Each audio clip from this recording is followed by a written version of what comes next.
Alors, on me à tous, au TEP, à tous les frères et toutes les sœurs et camps. Alors, nous reprenons la deuxième partie du récit de Ngan d'Alum Domiko, récit enregistré sous le contrôle de Nvomeko Bikolo. Alors, la première partie s'arrête où les frères d'Alum Domiko, qui étaient au corps de garde, sont allés s'armer pour venir défendre leur maître, qui est Alum Domiko. Alum Domiko, c'est l'homme crocodile. C'est Seth. C'est lui qui symbolise l'ego. C'est lui qui symbolise le Lucifer.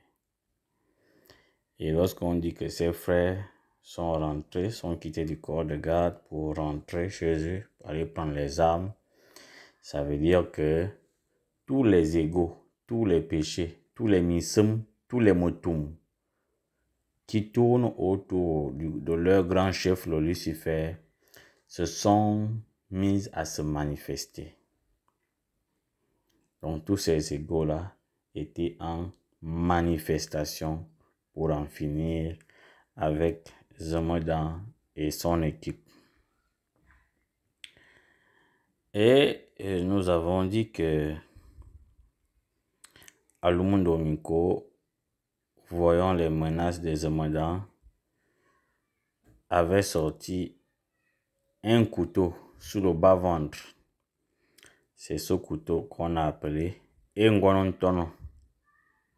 Et on a dit qu'Ngonontono, c'est la croix ankh. La croix que les Égyptiens utilisaient pour donner la vie et la mort aux humains. Donc la croix ankh peut donner la vie. Elle symbolise la vie. Et en même temps, la croix ankh symbolise la mort. Elle peut donner la mort. Donc quand Alum Domiko sort Ngonontono, qui est la croix ankh, c'est pour donner la mort à Zemodan. C'est-à-dire le désintégrer. Bon, donner la mort ici, c'est symbolique. Hein? Vous savez que les grands ténébreux, les lucifériens ou les go, ils tuent pas les personnes, ils tuent pas les gens d'une mort physique. Quand on parle de mort ici, ça veut dire que son but, c'est de récupérer ton âme. C'est que ton âme soit à son contrôle. Donc, quand on parle de mort ici, la mort est symbolique. Ce n'est pas une mort physique.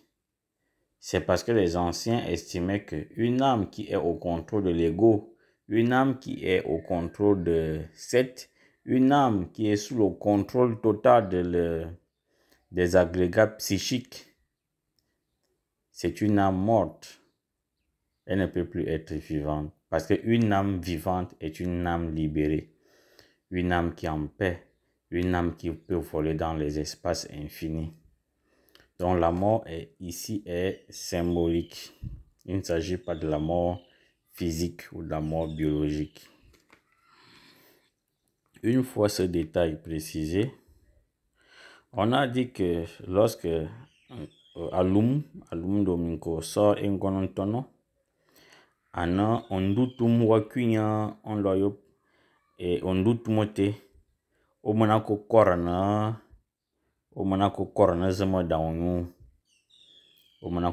Zemodan na wa avaler Zemodan. Alors, qu'est-ce que Zemodan fait? Zemodan sort alors son ondutum à lui.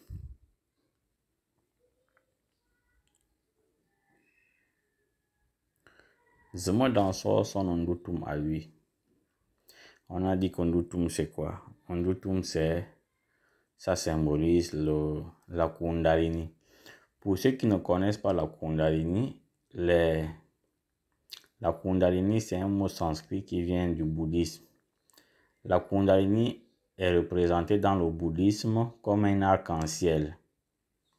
C'est un arc-en-ciel. Donc, c'est un serpent qui a plusieurs couleurs. Et je vous ai dit que dans notre tradition Ekan, et on bimbibi n'ndutumbi tobon, bimbibi zona anonyo, bimbile n'ndutumbi tobon anonyo. Donc, pour nous, bimbibi zona anonvom, nvom d'anouman. Comme ça, je ne sais pas si vous vous souvenez quand on était jeune. Donc, même dans notre tradition Fang et Kang, Ondutum, ça a toujours signifié, ça a toujours symbolisé le serpent. Et les bouddhistes, les asiatiques, représentaient la Kundalini comme Ondutum, c'est-à-dire qu'un serpent a plusieurs couleurs. Donc, Ondutum ici symbolise la Kundalini. La Kundalini, c'est donc quoi? La Kundalini, c'est un ensemble de pouvoirs que l'aspirant éveille lorsqu'il atteint un niveau de conscience. Ça veut dire que le but du Mvet, quand tu fais Mvet, quand tu te détaches des choses matérielles, des choses mondaines pour t'élever, alors cette élévation est accompagnée de deux choses. Elle est accompagnée de l'éveil des vertus, ça veut dire de l'éveil de la conscience. Mais en même temps, cette élévation, elle s'accompagne aussi de l'éveil des pouvoirs et des facultés psychiques. Donc, faire Mvet, s'élever, se détacher des choses matérielles pour s'élever vers Dieu, s'accompagne de ces deux choses. De l'éveil de la conscience, mais également de l'éveil des facultés, des pouvoirs psychiques à l'intérieur de nous. Donc, la Kundalini, c'est elle qui représente tous ces pouvoirs qui sont à l'intérieur de nous lorsque ces pouvoirs ont été éveillés. Lorsque ces pouvoirs sont éveillés, c'est la Kundalini. Et la Kundalini est logée sur la colonne vertébrale. Et la colonne vertébrale ou bien la Kundalini a toujours été symbolisée par le bâton de pouvoir, le bâton de commandement. Voilà pourquoi vous voyez chez nous, les adultes, ils ont toujours le troisième pied. Le troisième pied symbolise toujours le bâton de commandement, Ontum. Et c'est ce que Pierre Claver avait chanté.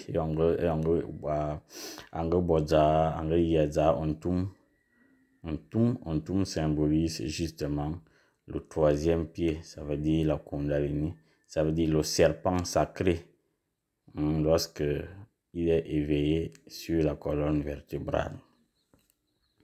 Donc, lorsque Zemodan sort son Ondutum, ça veut dire que Zemodan sort à son tour ses pouvoirs également. Ses pouvoirs mystiques, ses pouvoirs sacrés, donc sa Kundalini. Donc voilà, donc, étant donné qu'Alum a sorti son serpent, alors Zemodan aussi sort pour lui. Et c'est ce que vous avez vu. En fait, dans les combats spirituels d'avant, c'était souvent le cas. Vous voyez Moïse. Quand Moïse sort son serpent, alors Pharaon aussi sort son serpent. Donc, c'était souvent ça le cas. Donc, Zemodan a coulé un doute mounio. Et on va me coller un doute mounio. Mais avant que ce Ndutumunyo ne sorte, et on Ndutumunyo al mundo minko onge muna korna zema daunu ana akon anon kwa kon ngo kebo kun e on kwa kon wa kebo kun ne wa ke no on kwa kon onge ka message na la alumu azia lo na Zemodan Asia mananya anon kuwa kon wak bokun donc on bore bokun bo edwin y compris on va dire à Kumamba. Je suis sûr que c'est à ce moment-là que et aussi ils ont éveillé les pouvoirs qui étaient dans la colonne vertébrale des Zemodan son serpent à feu à Queen. Et c'est comme ça que le serpent de Zemadan est aussi sorti. Donc, c'est à peu près ça. Maintenant, il y a aussi un symbolisme là, c'est-à-dire que Almundomiko et on Zemadan a coulé son serpent. Almundomiko prend dans son bas-ventre, il prend aucun manzang on a dit. On va dire na yon pour me croiser na Almundomiko à l'arabe massi. Aucun manzang, c'est toujours la croix ankh. La croix ankh. C'est-à-dire que cette croix que les Égyptiens symbolisaient pour donner la vie ou bien pour donner la mort. C'est toujours aucun manzang. Mais cet aucun manzang, cette fois-ci, de Almundomiko, c'est aucun manzang pour donner la mort. Voilà. Donc aucun manzang, c'est la croix ankh chez les Égyptiens. Et par la suite, on nous dit que quand Almundomiko sort son commandant, Zemadan aussi prend derrière son dos. Donc on va dire me banete, c'est la colonne vertébrale toujours. Parce que me banete, quand les anciens parlaient de me banete, Zemadan Chianga me banete. Enga akuma Zemadan me banete. C'est toujours en rapport avec les pouvoirs. C'est toujours en rapport avec la Kundalini. C'est toujours en rapport avec les pouvoirs qui sont sur la colonne vertébrale. Je rappelle que la Kundalini, les bouddhistes disent que la Kundalini, c'est une boule de feu qui est dans nos organes sexuels, qui est entre, voilà, là où se trouvent les organes de l'homme là, y compris chez la femme. C'est à ce niveau-là que se trouve la Kundalini. Donc, par la pratique de l'alchimie, par la pratique de l'éveil de la conscience, par l'éveil des facultés psychiques à l'intérieur de nous, cette Kundalini s'éveille. Et quand cette Kundalini s'éveille, elle s'éveille avec tous les pouvoirs. Et ces pouvoirs sont logés le long de la colonne vertébrale jusqu'à la nuque. Jusqu'à la nuque. Donc, et on dit à l'arme banete à Chianga, Zemadan, l'arme banete à Chianga. Ça veut dire que Zemadan fait maintenant usage de la Kundalini qui est logée dans sa colonne vertébrale. Et la Kundalini symbolise bien sûr les pouvoirs que l'initié a déjà éveillés depuis sa démarche initiatique. Et pendant ce temps, pour vaincre Zemadan, Ngouan jouait la musique. La musique, on a dit, on va plus répéter ça parce que on a beaucoup dit ça. La musique, jouer la musique, ça veut tout simplement dire accorder les notes. Quelles notes? On a parlé des notes lorsqu'on a parlé d'une vête. Il s'agit des 7 notes plus 1 dans les 8 notes de la création. Donc, quand on joue la musique, quand Ngouan joue la musique, c'est pour donner de la force à Zemadan. Parce que la musique donne la force, parce que la musique stimule, la musique booste. Lorsque Ngouan il joue la musique, il peut accorder les notes de Zemadan. Parce qu'on a dit que chacun d'entre nous, lorsque tu es une création et à partir de ta création, il y a des notes. Ça veut dire que Dieu, pour te créer, il a activé des notes. Parce qu'on a dit que la création, c'est des notes. Lesquelles notes, lorsqu'elles sont accordées, le monde se crée. Et si le monde s'est créé avec les notes, à base des notes, ça veut dire que toi-même en tant qu'individu, tu es né à base des notes. Et il y a des grands maîtres d'une vête, pendant qu'ils jouent l'onvette au corps de garde, il regarde, il connaît les gens qui sont venus écouter l'onvette. Il peut connaître chacune de vos notes. Il suffit de jouer ces notes pour booster tel ou tel élément. D'ailleurs, que vous allez remarquer que lorsqu'Akobian jouait, Jungim était là et ils ont toujours été invités d'autres maîtres. Ça veut dire qu'il peut jouer la note d'un maître, accorder la note d'un maître pour booster ce maître, pour lui ouvrir des yeux, pour lui ouvrir telle ou telle faculté.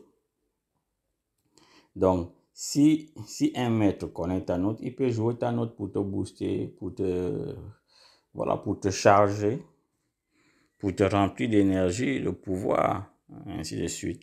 Donc, jouer la musique aussi, ça symbolise l'éveil de la conscience, parce que la musique éveille la conscience. D'ailleurs, au Moyen-Âge, notamment les Beethoven, les Mozart, ainsi de suite, on dit que quand Mozart jouait sa musique, la nature dansait, les plantes, les animaux dansaient.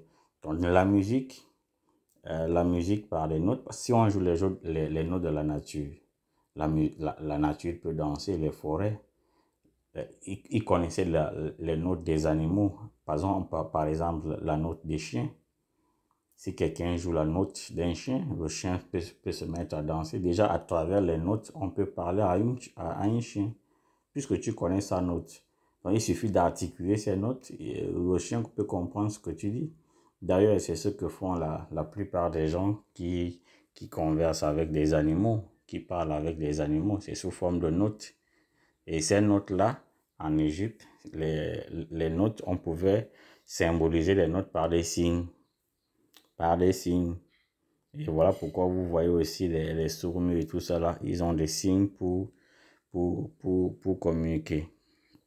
Donc la musique, c'est d'une grande importance dans la démarche initiatique d'un aspirant. Parce qu'il y a même un adage qui dit que dis-moi la musique que tu écoutes et je dirai qui tu es. Si tu es un adepte de la musique mondaine, de la musique de bar, effectivement, ça peut symboliser un niveau de conscience que tu as. Je peux déjà vous dire qu'au Moyen-Âge, la musique mondaine là, qui éveille les sens à l'envers était interdite. Il n'y a que la musique classique parce qu'ils estimaient que c'est la musique classique qui éveille les sens de manière positive. Donc voilà. Donc on dit qu'Ingouan jouait la musique pour permettre à Zemadan de battre Alumundominko.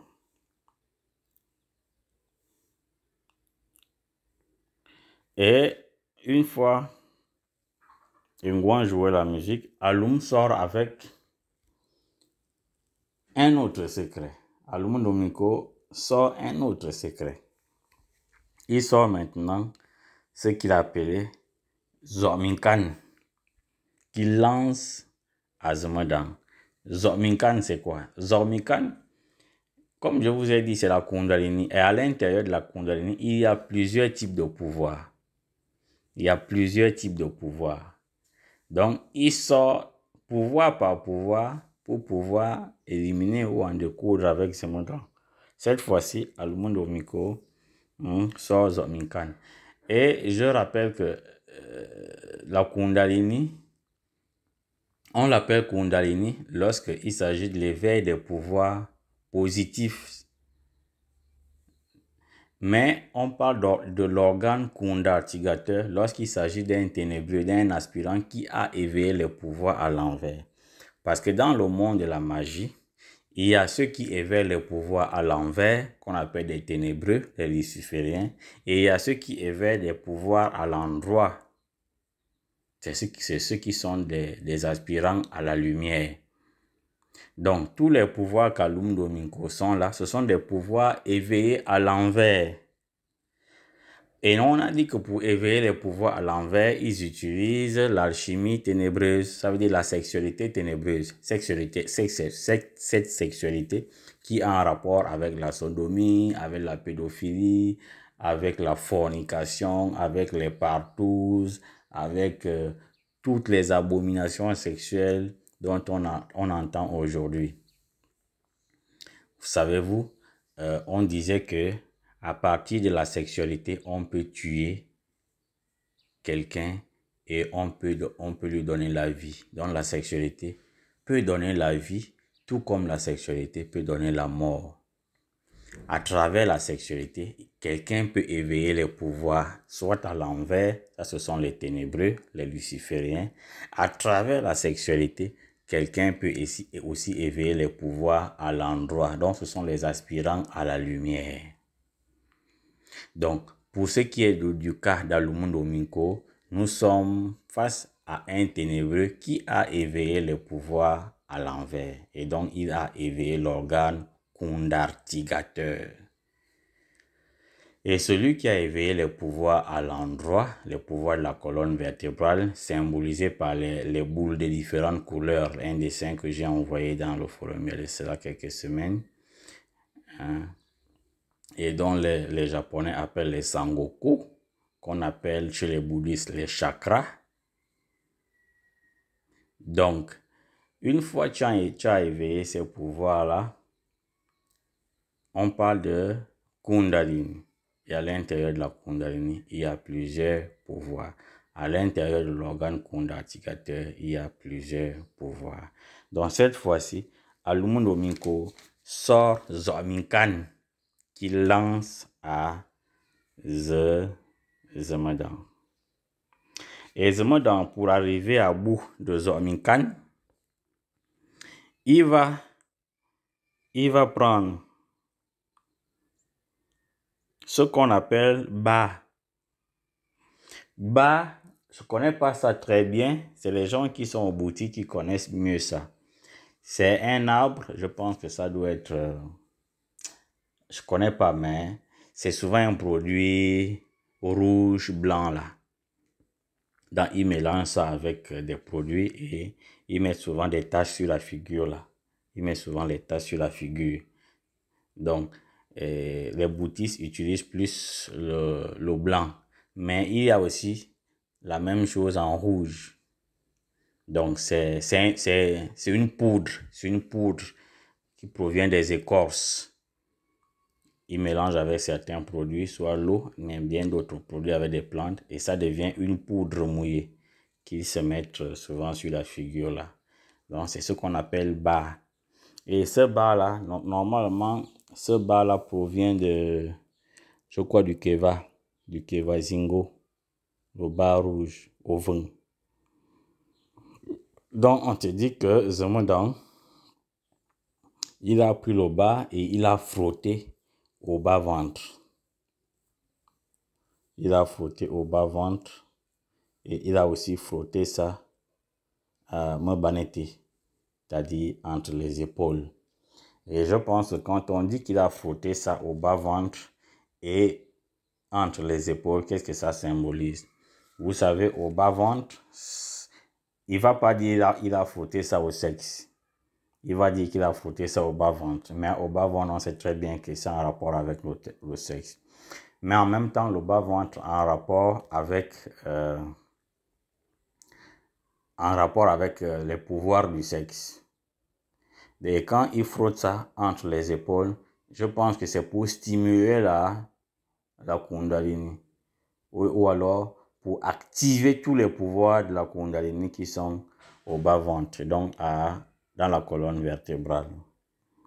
Et donc, c'est le symbolisme de Ba. Donc, Ba, il frotte, Zemedan frotte le Ba, Abmassi, au bas-ventre et entre la colonne vertébrale, Mbanete.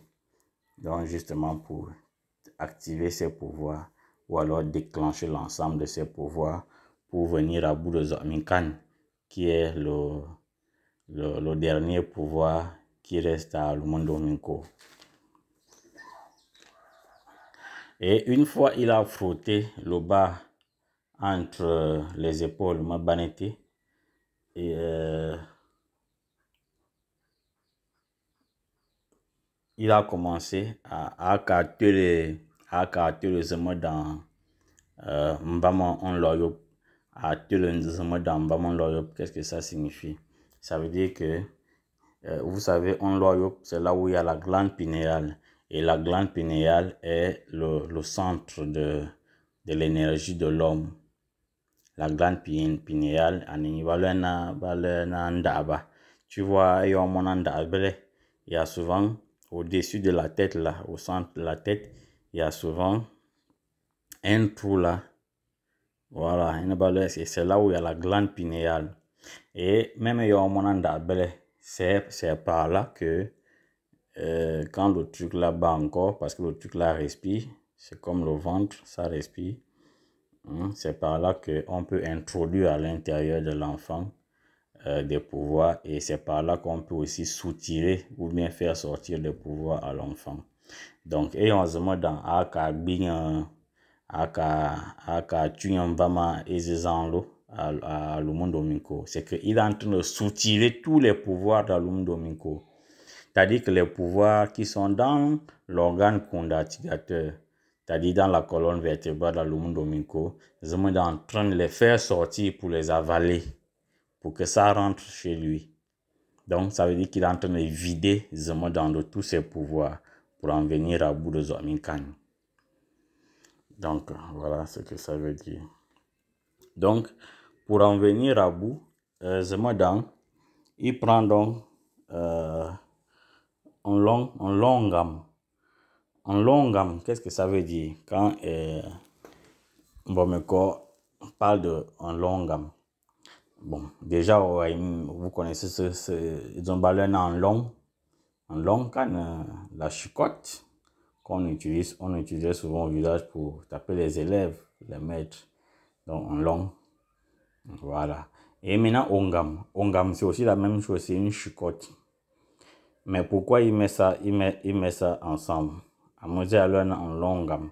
En longam, c'est le sceptre. Vous voyez, chez les pharaons en Égypte, ils croisaient les bras sur la poitrine comme ça. Il y avait d'un côté un sceptre plié et un autre sceptre avec des chaînes. Le sceptre avec des chaînes, c'est celui-là qu'on appelle un longam. C'est un sceptre qui permettait aux pharaons de chasser les animaux. Les animaux symbolisent ici les égaux. On a déjà expliqué, c'est la première partie. Des animaux symbolisent ici les animaux, c'est-à-dire Biyum, on a dit que Biyum, ce sont des péchés, ce sont les démons rouges et sept. Biyum anafana motum. Motum renvoie donc à l'ego. L'ego renvoie au péché, aux démons rouges et sept, aux agrégats psychologiques, au moi de la psychologie. Donc, en longam, ça permet de châtier l'ego. Parce qu'il faut châtier l'ego. Il y a plusieurs techniques et plusieurs méthodes pour châtier l'ego. Pour le moment, on est encore en phase de dévoiler les symbolismes. Il va arriver, je crois, à la deuxième saison où on va maintenant donner des techniques et des méthodes de comment il faut châtier l'ego. Quelle est la technique qu'on peut utiliser, par exemple, pour venir à bout de l'ego? Par exemple, un ego de colère. Comment il faut faire pour désintégrer, tuer un ego de colère? Bon, l'ego de paresse ou bien l'ego d'impatience. Comment on fait pour en venir à bout de l'ego? Parce que vous savez que la philosophie d'une vête, c'est quoi? La philosophie d'une vête, c'est que plus tu viens à bout d'un ego, plus tu t'élèves. Et c'est ce que Jésus disait. Pour aller au paradis, il faut couper l'organe qui t'empêche d'aller au paradis. Tu ne peux pas aller au paradis avec des égos. Tu ne peux pas aller au paradis avec les motum. Tu ne peux pas aller au paradis avec les biyum. Tu ne peux pas. Tu ne peux pas aller au paradis avec l'orgueil, avec l'amour propre, avec la colère, avec la haine, avec les infidélités, avec la fornication, avec la gourmandise, avec la paresse, la luxure, le mensonge. Tous ces égos que vous connaissez, vous ne pouvez pas aller au ciel avec ça. Ça veut dire que quand tu arrives là, quand on va appeler les pharaons pour venir te faire la pesée, tu vas peser. Tu pèses pourquoi? Parce que tu es bourré d'ego. Tu es bourré d'ego. Et ce que les gens disent là, c'est vrai. Quand tu arrives là-bas, on te fait la pesée. Si tu es bourré d'ego et que tu es chargé, on va t'envoyer là où ils vont t'envoyer, là où il y a des fous. Parce qu'ils considèrent des gens qui arrivent là-bas avec plein d'ego, ils te considèrent comme un fou. Quelqu'un qui n'a rien fait durant sa vie. Parce que durant la vie, qu'est-ce qu'on fait? C'est les bars, c'est les femmes, c'est la boisson, c'est la pornographie, c'est la luxure, la fornication. On oublie même la vraie raison pour laquelle on est venu ici dans la vie, ici-bas. On est venu ici pour faire Mvet, pour s'élever, pour se détacher des choses de la matière et s'élever. Parce que Mvet, ça veut dire quoi? Mvet, ça veut dire se détacher pour s'élever. Donc, c'est ça. Donc, en longam, c'est simplement ce sceptre-là que les pharaons utilisaient pour châtier l'ego animal. Parce qu'ils disaient que l'être humain est un animal. Et voilà pourquoi ils représentaient ces animaux-là comme des égaux. Comme des égaux. Et donc, les égaux qu'il faut châtier. Châtier l'ego. Donc, en longam, c'est pour châtier l'ego. Donc, Zemmodan utilise même déjà utilise alors en longam pour châtier les égaux. Pour châtier les égaux. Notamment tous ces égaux-là représentés par Lumundo Minko et les frères d'Alumundo Minko pour les châtier. Voilà.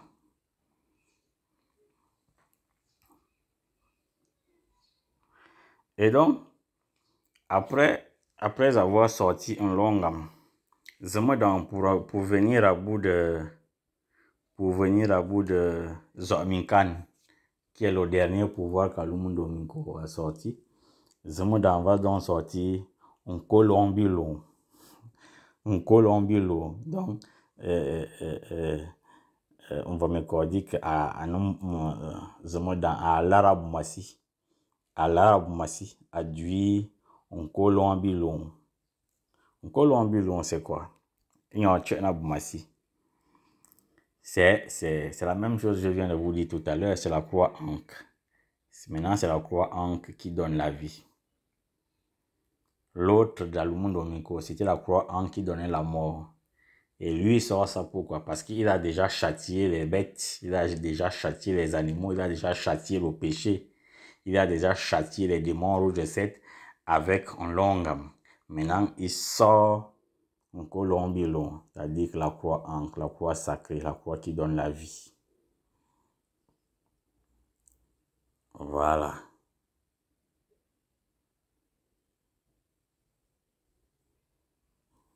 J'espère qu'on se comprend. Et une fois, il a terminé de châtier l'ego et qu'il a sorti la croix Ankh, un colombilo, pour se donner la vie. La vie qui se donne là, c'est pas la vie qu'on vit là. C'est pour avoir une vie universelle. Là, ça symbolise la vie éternelle, l'immortalité. Parce que quand il sort ça et on coule un colombilo à Boumassi pour s'en servir, ça veut dire qu'il est en train de se donner la vie éternelle. Il est en train de se donner l'immortalité. Il est en train de boire l'immortalité. Il est en train de respirer l'immortalité. Voilà, c'est là où il faut comprendre. Parce qu'on sort en colombilo à la fin du processus initiatique. Quand tu vas maintenant te réaliser et t'unir avec le cosmos, avec l'universalité, avec les planètes, avec les univers. Donc tu vas maintenant te connecter à Dieu. Parce qu'un immortel, celui qui est mortel ne peut pas se connecter à Dieu. Tu te connectes à Dieu parce que tu es immortel. Tu es maintenant un esprit immortel. Tu peux maintenant communier avec les autres, avec les univers, avec les planètes, avec les autres dieux. Voilà pourquoi il prend un colombilo, la croix Ankh, pour donc se donner la vie éternelle. Zemmodan. Pour se donner la vie éternelle. Souvenez-vous que quand Zemmodan vient à cette mission de Alumundo Minko, il n'était pas encore général. Hein? Je pense qu'il est encore colonel. Il est encore colonel d'armée. Et colonel d'armée, ça veut dire que tu n'es pas encore arrivé au bout du processus. Ça veut dire qu'il y a encore les biyum, les motum, que tu dois désintégrer. Et voilà pourquoi il sort en colombilo. Et il sort aussi en longam pour chasser les derniers égaux qui lui restent. Dès qu'il a chassé les derniers égaux qui lui restent, il a chassé les derniers égaux qui lui restent, il a fini avec les derniers égaux qui lui restent, il peut maintenant prendre donc, un colombilo, c'est-à-dire que la croix Ankh qui donne la vie pour devenir un homme immortel. Donc pour devenir un homme immortel, Vous voyez d'où nous partons. Expliquer le processus étape par étape, étape par étape. Parce que de la première étape jusqu'à la dernière étape du processus, ce sont des techniques et des méthodes. Ce sont des pouvoirs à éveiller, de la conscience à éveiller, des choses à faire. Et ces choses existent. Les techniques de châtier l'ego existent. Les techniques pour en finir avec l'ego existent. Les techniques pour tuer, désintégrer l'ego existent. Les techniques pour éveiller la Kundalini existent. Les techniques pour éveiller Ondutmunu à l'intérieur de la colonne vertébrale existent. Quand je vous dis que ça existe, c'est que ça existe. Et vous devez être conscient que ça existe. Voilà pourquoi je vous dis souvent que des débats sur l'ONVET, on n'en a plus besoin. Aujourd'hui, il faut passer à la pratique. C'est-à-dire que quelles sont des techniques et des méthodes qui existent et on les applique. C'est tout. C'est tout. Le reste des débats là, vous voyez que moi je ne rentre pas trop dans les débats parce que l'heure est maintenant à la pratique et à la pratique seule. Celui qui veut parler d'une vête, il doit maintenant expérimenter, aller de l'autre côté. C'est comme Atomo Libenga disait que lui ne fait plus les débats, tout ça là. Celui qui veut faire le débat avec lui, il vient s'asseoir, il mange l'iboga, ils vont faire les débats de l'autre côté. On verra celui qui va venir vivant. Si tu reviens vivant, ça veut dire que tu as été fort. Ben, ça sert à quoi de faire un débat sur le monde physique et qui va gagner? Parce que tu es intellectuel, tu as lu les livres de Grégoire Bioré, tu as l'interview, donc tu estimes que tu as assez outillé pour faire un débat. Non, c'est plus ce genre de débat. C'est qu'on s'assoit, chacun applique ses techniques, on va de l'autre côté. On verra celui qui viendra vivant. Et ces techniques existent.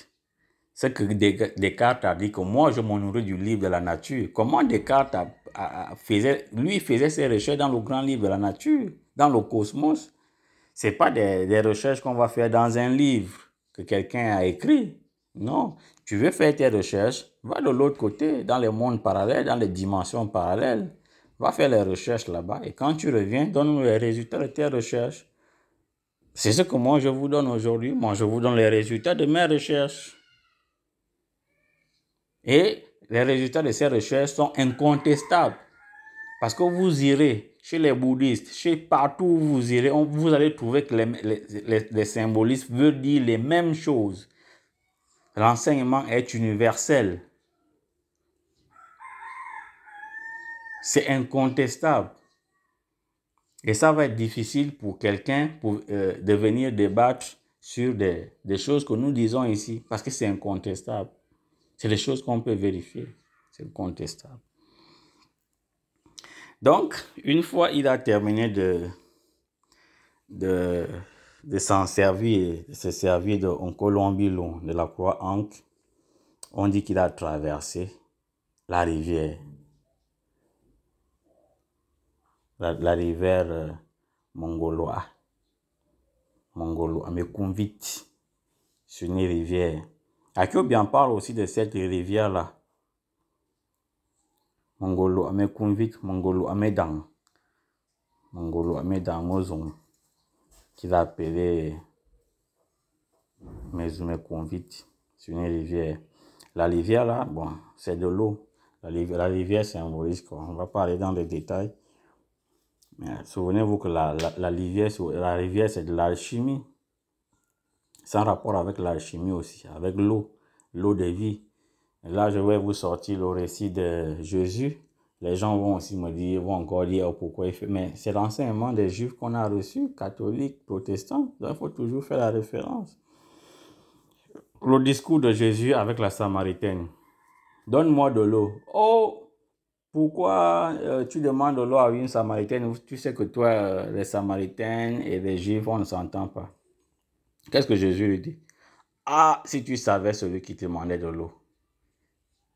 Après, la Samaritaine dit, oh, ça c'est le Christ. Ah, Christ alors, donne-moi la vie. Donne-moi l'eau de vie. Et Jésus lui dit que je ne peux pas te donner de l'eau de vie. Va m'appeler ton mari.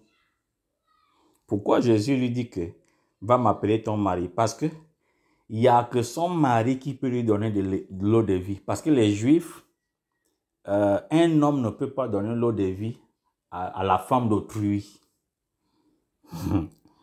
Pourquoi? On va revenir sur ces choses. Ben, vous allez vraiment comprendre que ce qui est dans la Bible, ce n'est pas vraiment différent de ce qui est dans l'Onvet. C'est juste qu'il faut vous expliquer les symboles. Ce sont des symboles. Ce sont des symboles. Tout ce que Jésus a fait, c'est des symboles. Et c'est des symboles qu'on peut vous interpréter. Voilà, mais nous, on n'est pas là pour interpréter les symboles de la Bible. Nous, on interprète les symboles d'une vie. Mais ce sont des symboles qui sont universels, qui veulent dire la même chose. Voilà. Et une fois, il a traversé la rivière Mangalome Convite. C'est comme ça que tous ceux que Alumundo Minko avait tués, et bon aussi ça avant mon avis, puisqu'il disait qu'il a tué 39 personnes.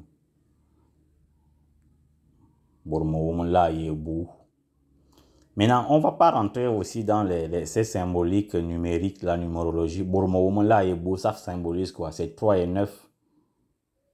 Bon, ça, c'est d'autres conférences qu'on va faire sur la numérologie, la Kabbale et tout ça là. Mais qui ont ces symboliques dans l'Onvet. Donc, dès qu'il a terminé la fin de son processus initiatique, il a terminé de châtier l'ego. Il s'est donné l'immortalité avec la croix ancre, avec un colombi long. Il a traversé la rivière, qui est aussi un symbole alchimique. Et on va nous dire que Alumundo Minko angamana win les 39 personnes en win ba sumana ba kuyang ba queen et on ba queen ala bengi zama donu et on ba te ba queen bengi zama donu. C'est ça, symbolise juste les vertus. Vous savez que un ego est double. L'ego a une partie négative et une partie positive. Quand je dis ça, c'est une manière de dire. Ça veut dire que si on enlève l'ego, la partie positive est ce qu'on appelle la vertu. Pourquoi? Parce que c'est cette vertu-là que l'ego renferme. Mais si tu as tué l'ego, cette partie reste libre. Parce que qu'est-ce que nous avons dit quoi? Nous avons dit que c'est l'ego qui emprisonne notre âme. Si tu tues l'ego, l'âme devient libre. L'âme c'est quoi? L'âme c'est un ensemble de vertus et de pouvoirs. Donc si tu tues l'ego, si tu désintègres les démons rouges de Seth, l'âme devient libre, peut donc s'envoler à travers les univers. Tu peux aller où tu veux. Tu deviens un homme universel, un homme planétaire. C'est ce qu'on appelle le logos, le logoi. Tu deviens un logos, un logoi. Donc, tout ce que Alumundo Minko tuait sort maintenant pour venir rentrer à l'intérieur de ce madame. Ça veut tout simplement dire que des vertus que l'ego emprisonnait sont en train de rentrer, de réintégrer. Les francs-maçons appellent ça la réintégration humaine.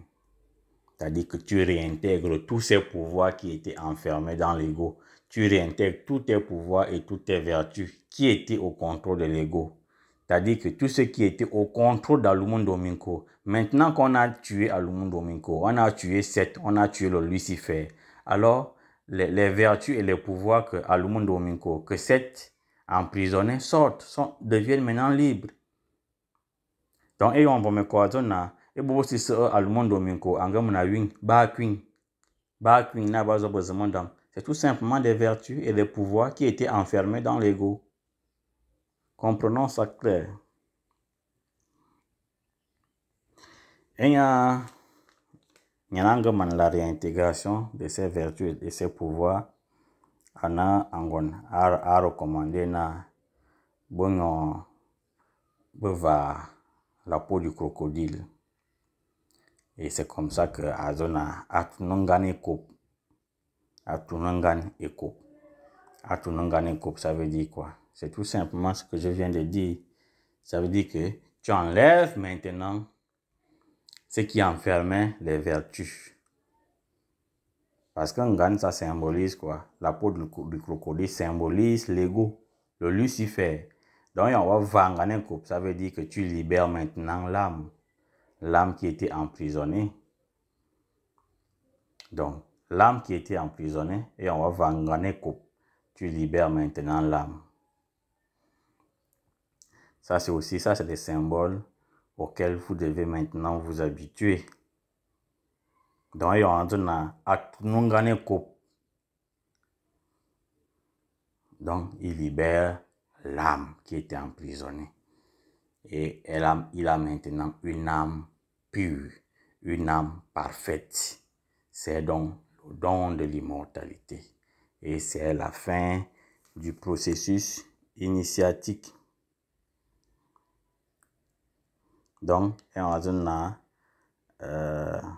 avant la peau du crocodile, à tunungane coupe. Et on tire un bon na mongwan, à tebungana yop. Wow, on a bon, il y a ceux qui disent je sais même plus comment la vraie version, parce qu'il y a une version qui dit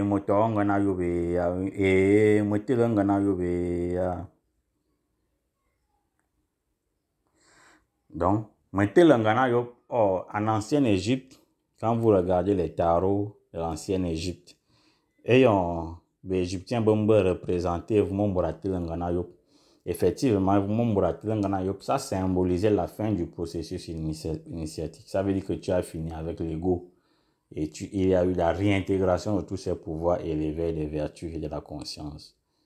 Et donc, il n'y a qu'un homme immortel qui peut le faire. Donc, c'est la fin du processus.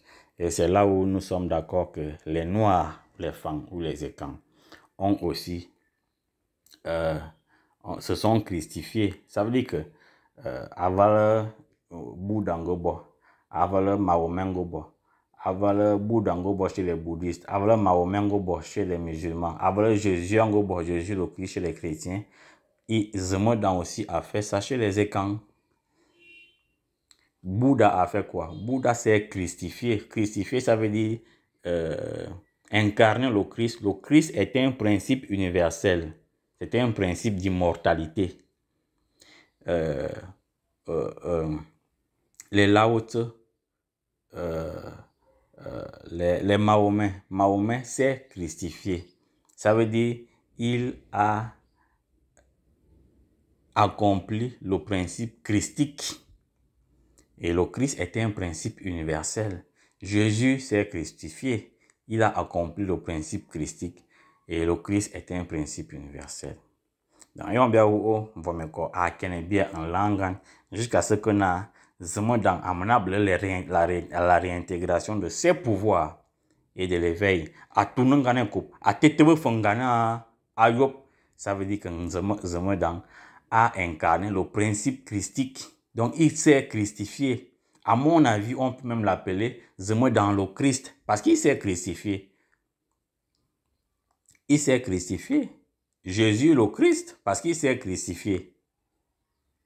Et tous les grands maîtres ont connu le même processus. Donc pour moi, on peut l'appeler Zemodan le Christ. Il s'est christifié. Il a accompli le principe christique universel. Et quand un maître accomplit le principe christique universel, il devient Christ. Il devient christifié. Il devient un deux fois né. Voilà. Donc, Anna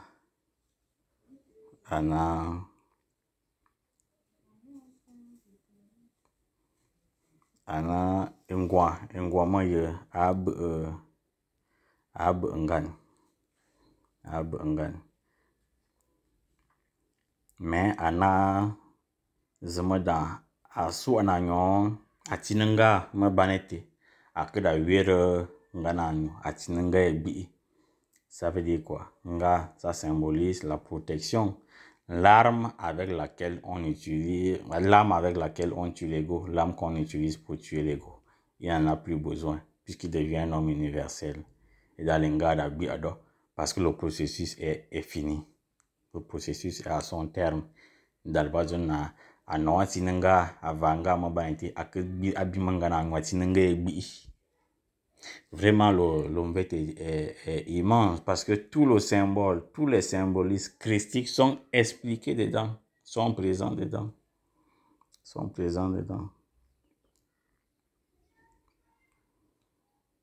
Donc, il y a un mandabo, un kwakon, wakobokon. Quand il a commencé la bagarre avec le monde Omiku, un kwakon, wakobokon. On croit qu'on va symboliser le début du parcours initiatique. Et on fait manière ce parcours initiatique. On croit qu'on va na oko signaler na embol mi volume oko nyina na ko baza mosida moka amane dabo. Donc on croit qu'on va bokon ane zalang da beme.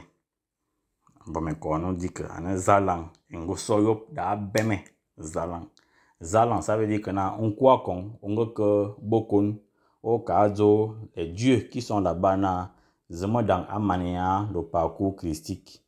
Donc, et on Zalan, ça veut dire que les dieux sont contents. Et c'est là où les dieux peuvent maintenant organiser les fêtes là-bas en haut. Na Zama, Osiris est content, son fils Aurus a réussi le parcours initiatique. Donc, Zalan, Zalan, et on m'a belé bula baya buro kwa bombo chi enga ba bingo yop ba bi mingo yop c'est-à-dire na ba va donc zalanda ben ça symbolise ana fa beno zina bezam ba wo manga yop na ba va na mona wa ba mane bomba be seng voilà donc ana baso na ya zefida on commission Anbaso anya azefura en commission nous bolon wengong en commission ça veut dire quoi on avait déjà parlé d'un commission ça veut dire on commission base un bon attaché en commission na ata abra se perdre il est maintenant un dieu mais na ata abra se perdre. Donc, c'est la fin du processus. Ça veut dire qu'on a amené à éveiller conscience. Parce qu'on a dit qu'on commission, ça symbolise la conscience. Ça symbolise la conscience, la connaissance absolue des mystères de la vie et de la mort. Donc, Anto est maître des mystères de la vie et de la mort. Il a déjà éveillé la conscience à 100%. Il devient un homme immortel, un homme universel, un homme christique. Donc, et dans les bases, il y a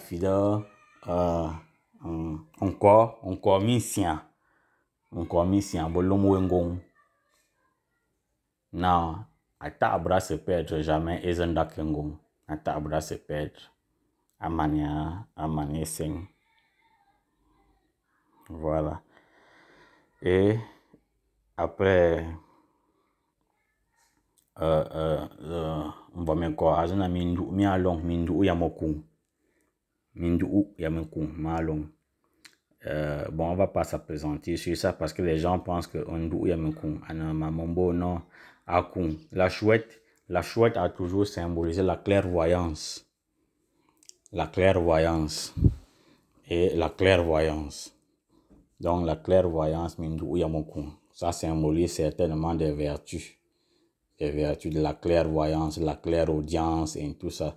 Toutes ces vertus en rapport avec la clairvoyance, la clairaudience, on a parlé de ça la fois dernière.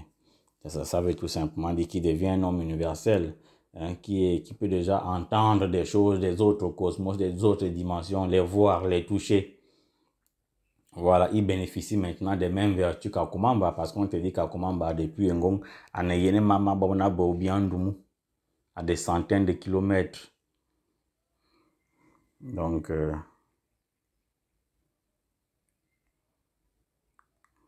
et après on te dit que na nyanangamando anang un cap, un cap, on doute un cap. on doute mon cap on cuit on doute mon cap oui, c'est ça en rapport avec maintenant les pouvoirs de Dieu qui rappellent que voilà, les dieux sont toujours là, les dieux vont toujours vous accompagner. Souvenez-vous que nous ça veut dire que les dieux sont toujours avec vous. Et il paraît même que ça symbolise la nouvelle alliance que Dieu a faite avec les hommes. Donc, on doute mon cap, ça veut dire que Dieu vient d'accomplir son alliance avec Zemedang. Dieu vient d'accomplir son alliance avec Zemedang. C'est cette alliance-là, et on l'envoie, le récit commence. Cette alliance qu'il a fait avec, cette alliance qui a été symbolisée dans le processus articulé. Donc, après maintenant, on doute mon cap, après, on me coupe à long. On me coupe à long. Et on me coupe à long. On me coupe à la fin du processus initiatique. Et on me coupe à long. Ça veut dire que na esen et mania boban. Esen et mania aboban. Le principe christique a été accompli. Et Jésus a dit, tout a été accompli. C'est Jésus qui le dit sur la croix avant de naou. Tout a été accompli. Donc, on ne pas tout a été accompli. Souvenez-vous que le coq, chez les Français, notamment la franc-maçonnerie française, c'est le coq. Vous allez voir qu'en France, la tradition maçonnique française est symbolisée par le coq. Parce que c'est le coq qui chante. Et sing et même nabo bien na mintoya assumer sing bien na mintoya et c'est même nabo. Le coq a toujours symbolisé l'énergie christique. Le coq symbolise l'énergie christique. Et donc en France, ils le savent. Voilà pourquoi je vous dis que les blancs, ils connaissent les choses. Ces choses qu'on parle dans l'ombette, les blancs connaissent ça mieux que nous. Pourquoi Mintan Boflassi, Bongo ont le coq comme leur symbole traditionnel. Pourquoi? C'est le coq qui vient annoncer et 5 et même le coq symbolise l'énergie christique. Donc le coq en rapport avec le Christ. Et à chaque fois que les maçons font les tenues dans les loges, il y a toujours le coq. Toujours, le coq est là. Si vous ne le savez pas. Voilà pourquoi je vous dis, ces gens-là, ces blancs-là, qui font des choses là-bas, bizarres, ils connaissent les choses là mieux que nous-mêmes. Parce que nous, on ne veut pas apprendre. On ne veut rien faire. Donc, voilà la fin du processus initiatique de Zemedang. Donc, je vous remercie. On se voit pour la semaine prochaine.